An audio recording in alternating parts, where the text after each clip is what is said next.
Are Beastmen giants any good? This is a poignant question because giants have had a rough time in the series. The Beastman giant is already a winner because you can recruit it with a tier 3 horde building.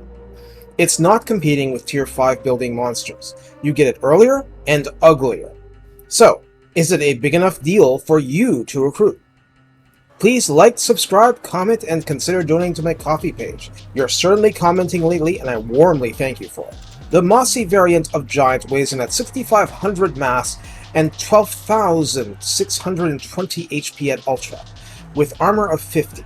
Now, 50 doesn't sound like a lot, but consider that your standard Minotaurs are 35.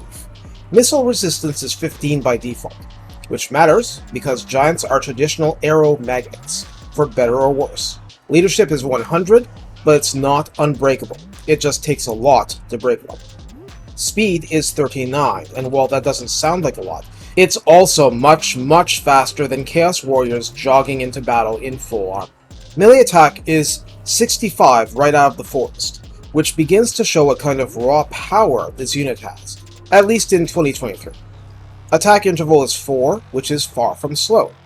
Max splash damage to targets, 11. 11 is a lot. Yes, the usual thinking process is to surround a giant, but giants fight back against trash effectively these days. Melee defense is 30, and here's the problem with being surrounded. You have a glass jaw despite all that HP. Weapon strength is 700, which is pretty gigantic in itself, pun intended. Base damage is 200, which is formidable in itself, but armor piercing is 500. What I want to emphasize at this point is that all that damage, focused against a single character, is a lot. This is a legitimate hero and lord killer. Charge bonus is 40, and that's not especially bad, nor especially titanic. Pun intended. The special sauce for this unit includes Woodsman, meaning it phases through trees and suffers no force penalty. Like I said before, the best defense against missile fire is often trees. Being able to fight in a forest is actually quite an advantage, and no penalty to its mobility means a giant can wander through the forest at its own pace.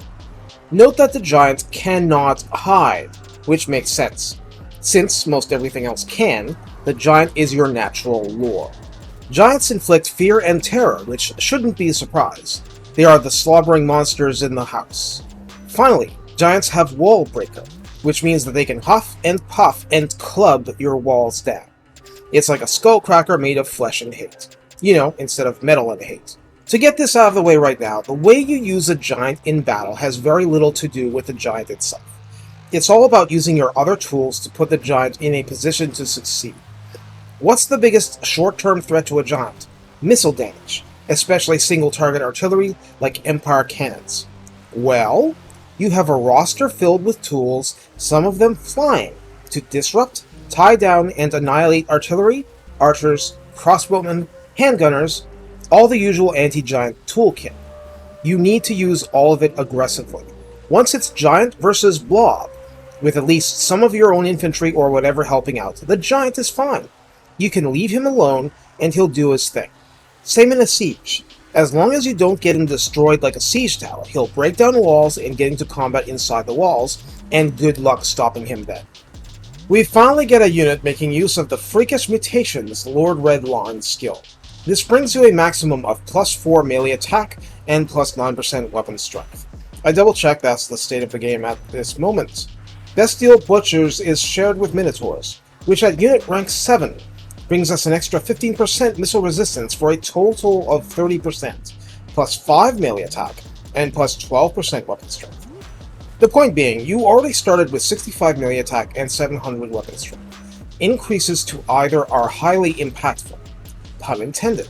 Yes, I'm on a roll here. Challenges of the Dark Gods offers Rampage, giving giants and some other units another +10% weapon strength, and the Rewards of Ruin bring us another 10% missile resistance, giving the giant a maximum of 40% resistance. Remember, giants are natural pincushions. They get shot at a lot, and this will help make that 12.6 thousand HP last a lot longer. That's it for buffs and techs. It's not a complicated story. Giants can get stronger. Stronger is good. Stronger means they bash even more stuff. More weapon strength means that even divided among 11 targets in a giant versus blob fight, those targets will get hurt more. And if they aren't immune to psychology, that gets them ever closer to fear or terror routing. And if they are immune, it gets them closer to the afterlife. Completely besides the rest of this, giants are of course large single entities, and I didn't even use a pun there. You can plop down a pit of shades right on top of them. The giant won't care. The infantry blob around it will. There are other tricks too, but they aren't hard to figure out. Just keep them minimally protected and they'll do work. Once again, success with the giant isn't about the giant. It's about what you do to deliver the giant as a warhead of flesh, detonating it in the enemy's midst. Once the package arrives, the enemy has a really big problem. Final note, there's no law that says you can't just have 2 giants in one army. It's not really for double fun. It's to make sure that if one is focused down, the other still gets to run riot. Take care, and have fun adding to my giant list of puns.